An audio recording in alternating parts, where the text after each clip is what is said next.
What was your mindset when the my bad? No, do what you do. When the Biggie and the Pop was stuff was going down, and I know you loved on the East Coast. Yeah, I was loved on the New West York. Coast, and so I know you kind of in the middle of without trying to be in the middle of it. I went to Bed-Stuy. I went to Bed-Stuy, the Brooklyn hood. Little Caesar could tell you. Went to their hood. Went over there. Jacob York, Big Bell from Bed-Stuy. I think he was from. I'm not sure if he was from Flatbush or Bed-Stuy. Big Bell, but he also was LL Cool J security back in the day as well. But he was with me at that time, around that time. Jacob York, Big Bell, Ron G, myself. I think I brought somebody with me, one of the artists. But I pulled up, jumped out, hugged him, everything. We walked to the store, and I had to do it. Yeah. Bought private stock. I had to do it. I bought me a quarter private stock, and I bought him a quarter private stock. And we was just drinking that shit and just chopping it up. And he was just like, he was just like, man, I just, I don't know what happened. We just, shit, he think that I had something to do with him getting shot and this, that, and this. He said, but if you could tell him I didn't have nothing to do with it, I said, I'll get at him, and try to ease it, ease the tension between y'all. But it had got too far by the time I could try to get at Pac about that. Yeah. It had got too far, so I was just like, you know what, I can't get in that shit. I got to just back up. Yeah. I tried. Yeah. And it was a trip because they was homies. Tight. Yeah. I just blasted a video not too long ago where Endo Smoke was cracking.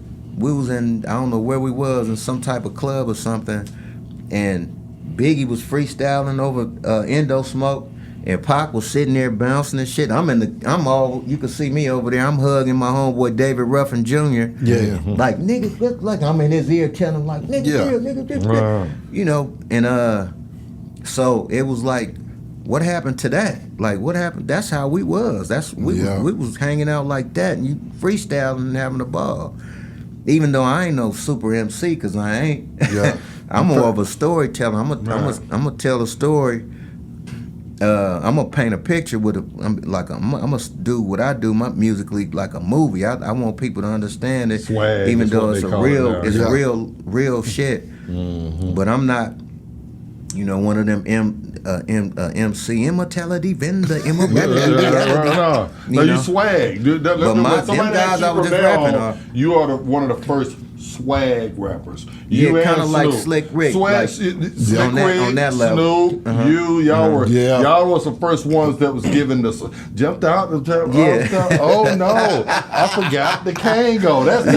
That was that swag. Yeah. You know what I'm saying? Yeah. So that's what y'all were. Y'all were the first ones to put that, popping that collar on wax. Yeah, we got it from Slick Rick and the guys before us. Like, it was like my style. I kind of have a style like I used to listen to Jimmy Spicer, which I got turned on to him by Dre doing mixtapes, which is Count Cool Out. He had different names, different titles and shit, and he had a style to him that I was like, I was like 14, 15 years old listening to this dude, and it stuck with me, like, cause he'd be like, I get down all the way. I rock to the rhythm of the double R rockin', this is what I say. And then that's kind of like, when I would rhyme, I would put a melody with what I'm doing. So like damn near, like, so now it's like, whenever I do a song, it's like I'm rhyming, I'm rapping, but it's, you got like this melody along with what I'm doing. Singing. Right.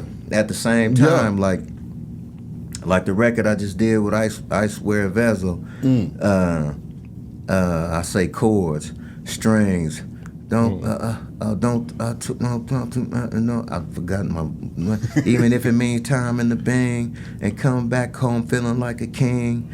And then I came in, I'ma keep it foreign, keep it G, keep it warm with a bad little foreign, and the foreign look like Lauren.